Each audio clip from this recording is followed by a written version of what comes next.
Bien, passons à présent au cas où nous avons deux camions type BC, ok, sur deux fils. Étudions donc à présent ces cas, puisque nous avons dit que nous allons modéliser le cas, nous allons analyser le cas un camion sur une file et analyser le cas deux camions sur deux files, puisque ce sont les deux différents cas qui peuvent se produire pour notre projet. Ok, soit on a un camion qui circule sur une file, ou alors on peut disposer deux camions sur deux files, vu qu'on a un nombre de voies, nous avons deux voies. Donc, si nous venons donc à analyser ce cas, ce cas va donc correspondre avant diffusion, c'est-à-dire au niveau de la chaussée, ça va bien évidemment correspondre à un deuxième camion, qui va également rouler sur une zone de 2,50 m. Donc, on peut tout simplement faire contrôler, on peut tout simplement c'est-à-dire déplacer ceci, d'ici jusqu'à là. Donc vous voyez, donc voilà, donc deux camions, voilà donc à quoi va donc ressembler deux camions sur deux fils. Donc bien évidemment le positionnement doit tout simplement suivre les règles, parce que si vous regardez ici, d'ici à ici, on a 50 cm, et comme vous pouvez le voir là, le fascicule 61 titre 2 nous recommande également cette minimum de distance entre la circulation de deux fils successifs, 50 cm, comme vous pouvez le voir là. Donc avant diffusion donc c'est-à-dire sans prise en compte, si c'est le cas d'un ouvrage, à faible hauteur de remblai ou alors sans remblai, l'effet qui est à considérer, c'est tout simplement comme si deux camions à force concentrée qui sont en train de circuler sur la traverse supérieure du dallo, donc quelque chose comme ça. Le premier camion,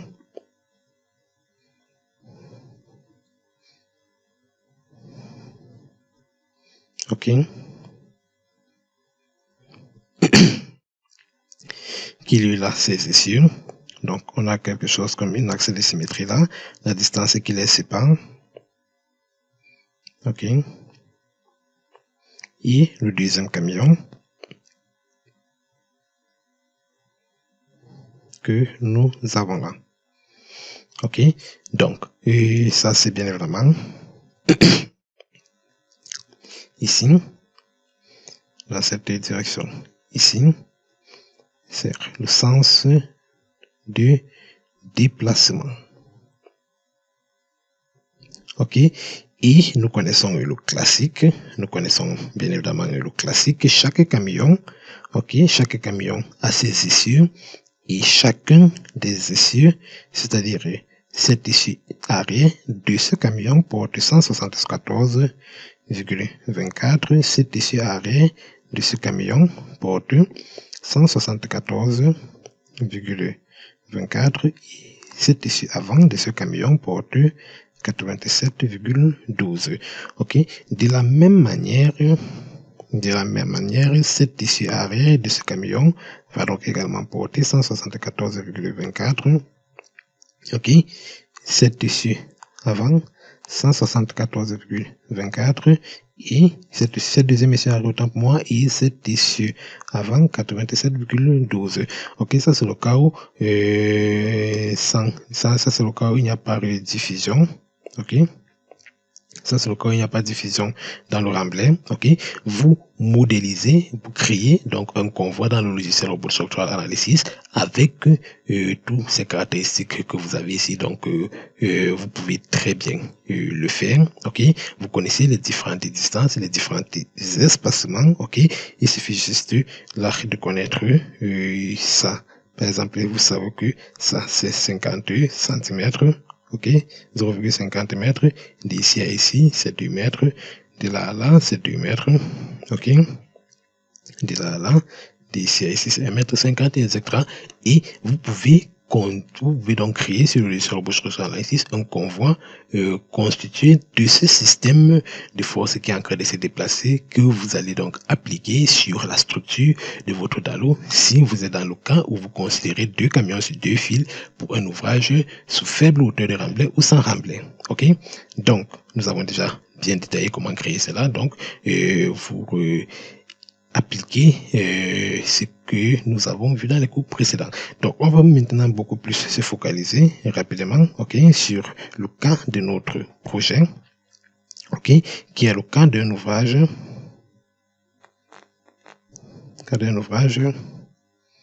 sous remblai. Ok, nous avons une hauteur de remblai de 2 mètres. Cela implique donc qu'il y a une diffusion, ok, il y a une diffusion de la charge portée par chaque issue à travers le remblai. Ok, regardons donc maintenant ce que nous obtenons après diffusion. Ok, regardons donc maintenant ce que nous obtenons après diffusion. Ok, prenons par exemple maintenant le cas des essieux arrière. Ok, les essieux arrière. Regardez les essieux arrière. Donc là, je vais prendre un diagramme un peu plus grand. Ok.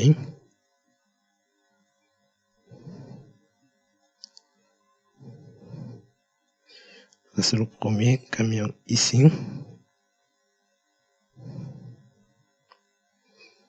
Ici. Nous avons le deuxième camion. Ok. Et regardez le cas des essieux arrière.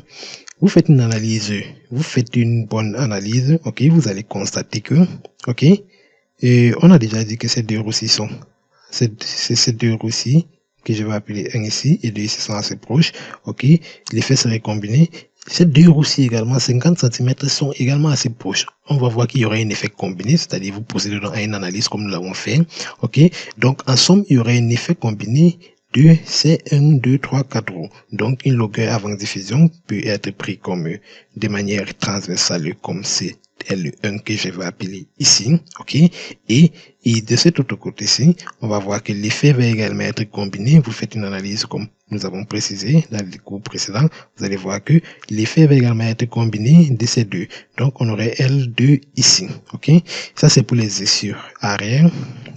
Ok, et pour l'essieu avant, nous avons vu que pour l'essieu avant, il n'y avait pas une forte hauteur de remblai pour que ce que j'appelle la roue 3 ici et ce que j'appelle la roue 4 ici ait un effet combiné. Donc en fait, de manière longitudinale, ok, de manière longitudinale, l'essieu avant va se diffuser sur cette distance L4 ici et de manière transversale va se diffuser sur toute la longueur.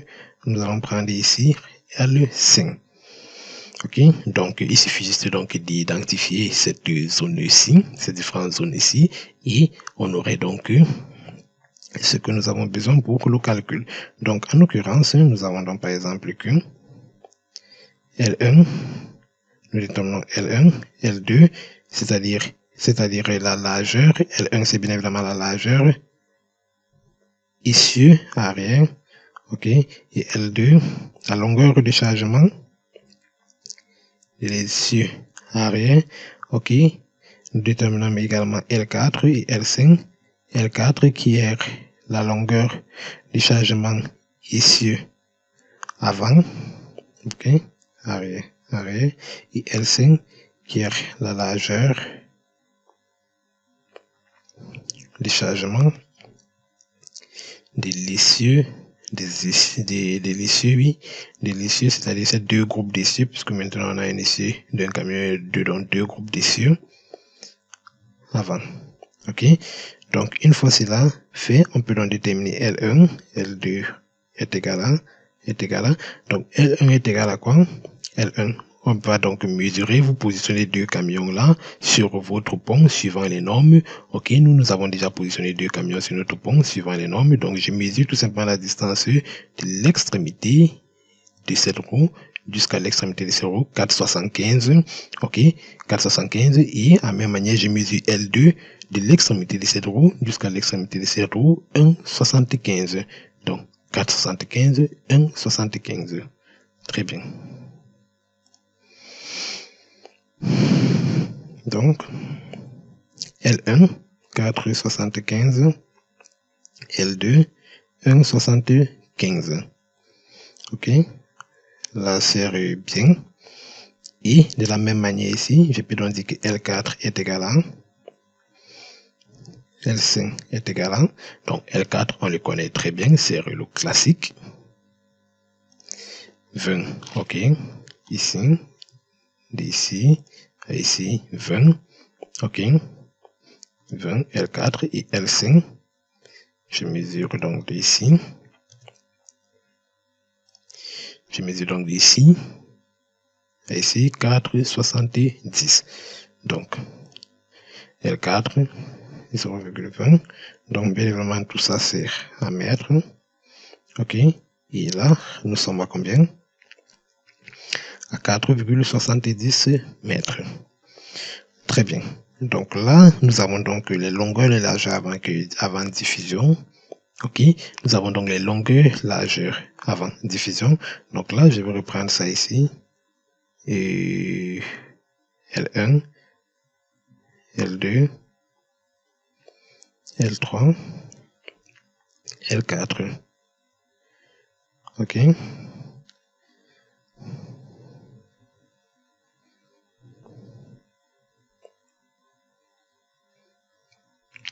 4,75, 1,75.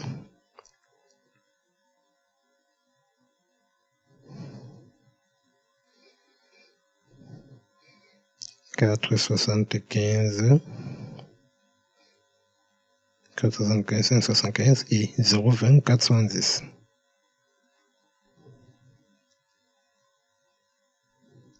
Très bien. Une fois que vous avez donc identifié cela, vous pouvez donc trouver après diffusion, ok. Après diffusion, donc voilà. Après diffusion, L1 serait donc égal à combien?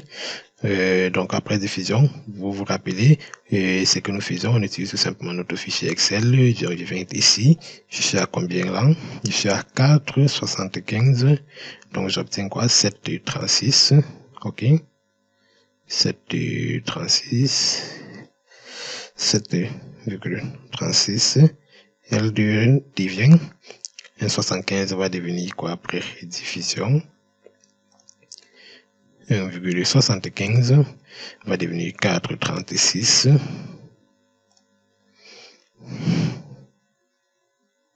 Ok. Et de cette côté-ci, ça c'est bien évidemment ici, arrière.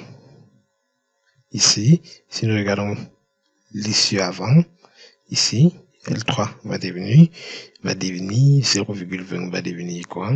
Donc là, nous sommes en train de voir les longueurs et les largeurs et les chargements avant et après diffusion. Donc 0,20, lui qui va devenir 2,81. Où est-ce que nous sommes? 2,81. Ok, est-ce que là c'est la bonne valeur que j'ai insérée là? 2,81. Ok, et nous avons 4,70. 4,70, c'est lui qui va venir 7,31. Donc, L4 après diffusion, nous avons quoi là? 7,31. Donc, en gros, après diffusion, donc, on a quoi? Après diffusion, donc, on a donc un convoi qui se caractérise par ceci pour les essieux arrière. Ok, pour les essieux arrière, une surface d'impact de, qu'est-ce que nous avons ici? 4,36. Et qu'est-ce que nous avons là? 7,36. Et l'essieu avant, ok, les essieux avant qui vont donc se combiner pour les deux camions, ok, puisque les deux camions vont se combiner transversalement, mais longitudinalement, ils vont rester séparés de 2,81 ici et Et qu'est-ce que nous avons ici? 7,31. Très bien. De la même manière, donc là, on met tout simplement les pointillés pour dire qu'ils marchent ensemble sur le même système. Ok. Donc, de la même manière comme nous avons déterminé la valeur de cette distance ici A dans le cours précédent, dans les cours précédents, vous pouvez également déterminer la valeur de A. Ok. Donc, vu que moi j'ai déjà fait une projection graphique, donc je vais un peu vous montrer donc ce qui se passe. Ok. Vous voyez par exemple que CTRL Z, initialement vous voyez on avait un camion. Ok, on avait un camion, un convoi. Voilà ce qui se passe en bas sur la traversée supérieure, du Dalo. Voilà la zone d'impact. Voilà la zone d'impact. Ok, des routes sur la traversée supérieure du Dalo, représenté donc par des charges surfaciques qui agissent donc sur le Dalo. Ok, maintenant regardez ce qui se passe. Par exemple, si je prends par exemple 100, 100, 100 et 100. Ok, je le déplace, c'est-à-dire je mets le deuxième camion. Ok, vous voyez que également en bas, ok, il y a eu donc chevauchement, il y a eu donc un effet combiné, ok, de manière transversale. Et si vous mesurez d'ici jusqu'à là, vous obtenez quoi? 7,36, exactement la valeur que nous avons là, ok. Il y a donc eu un chevauchement de manière transversale. Si vous mesurez d'ici jusqu'à ici, vous obtenez la valeur de combien? 4,36, exactement la valeur que nous avons là, ok. Il y a également eu, ça c'est pour les essieux arrière, et pour les l'essieu avant, ok, pour les deux groupes d'essieux avant, il y a également un chevauchement de côté transversal. Si vous obtenez là, de là, nous avons combien? 7,31, exactement la même valeur, et 2,81. Ok, mais il n'y a pas eu du côté longitudinal, il n'y a pas eu chevauchement, effet combiné, ok, des essieux avant et de l'essieu avant et des essieux arrière, bien évidemment pour les raisons que nous avons déjà beaucoup expliquées. Ok, les zones, ok, les longueurs de chargement ne se sont pas touchées puisque on n'a pas atteint la hauteur pour qu'ils se touchent lors de la diffusion. Donc chacun s'est diffusé sur sa longueur de manière indépendante. Ok, et de côté longitudinal, mais de côté transversal, les roues sont assez proches. Ok, donc il y a eu un effet combiné. Très bien. Donc moi, vu que nous avons ici effectué quelque chose, une projection graphique, je peux donc déterminer de manière graphique la distance A. Ok, mais en dehors de la projection graphique, vous pouvez déterminer la distance A, notamment par les méthodes que nous avons vues dans les cours précédents. Ok, donc là, je vais donc simplement mesurer la distance d'ici jusqu'à là. Je vais bloquer jusqu'à ici. 1,67. Donc là, nous restons à 1,67. Ok, donc très bien.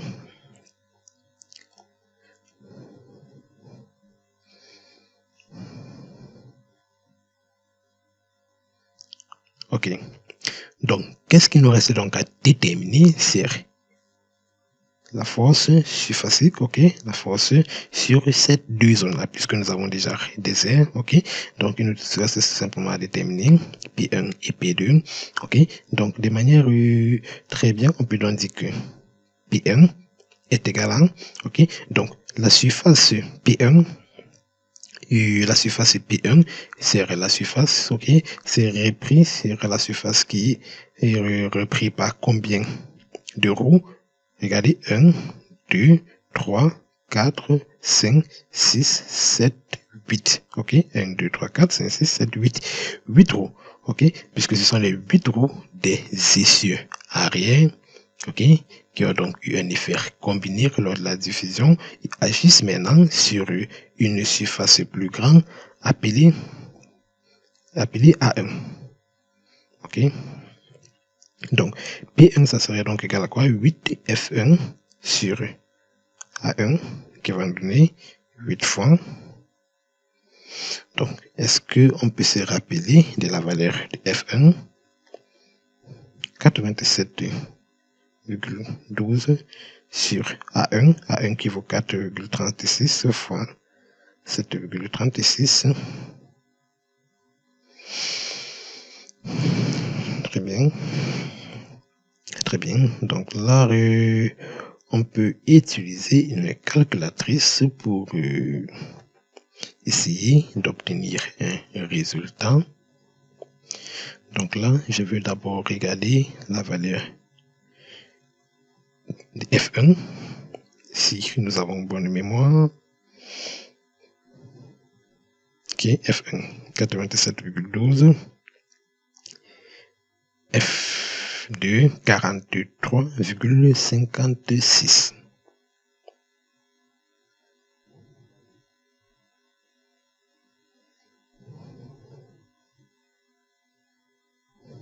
Donc, F2, 43,56 kN. Donc, déterminons d'abord F1. Déterminons d'abord F1. Donc, pour cela, on peut se faire assister par une calculatrice.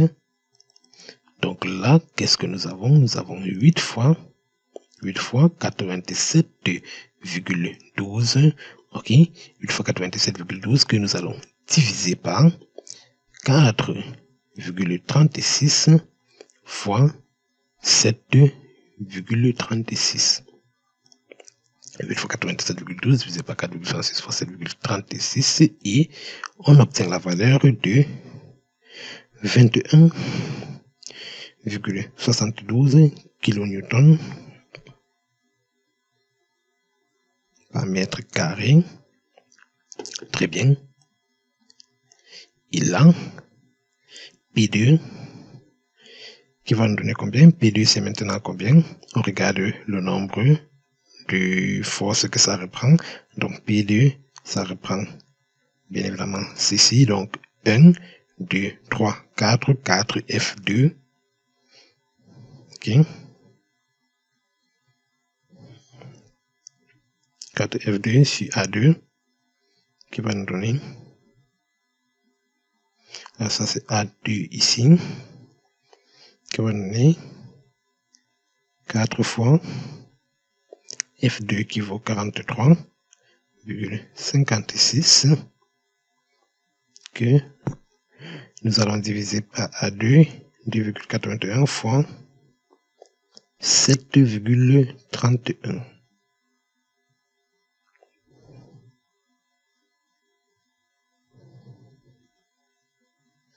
Très bien. Donc, que obtenons-nous là? Nous avons est égal à, donc là, je vais aller un peu plus vite, 4 fois 43,56 que nous allons diviser par 2,81, donc fois 7,31. 8, nous obtenons la valeur donc de 8,48 kN par mètre carré. On voit donc que le système de forces concentrées après diffusion a donc un effet de ces forces, de ce convoi type, ok, de ce convoi qu'on va appeler convoi qu'on a obtenu après diffusion, qui se caractérise donc par une pression, une charge surfacique de 21,72 kN par mètre carré ici, ok, 21,72 kN par mètre carré, et sur cette autre zone ici, on a donc combien? 8,48 kN par mètre carré. Ok, très bien. Très bien. Donc là, c'est bien. Ce que nous restons donc à faire, c'est modéliser, c'est-à-dire créer ce qu'on voit dans le logiciel robot structural analysis et l'appliquer sur la structure de notre DALO, chose que nous allons faire dans le cours suivant. Donc, nous vous remercions d'avoir suivi. Je vous remercie d'avoir suivi et on se retrouve pour le cours suivant.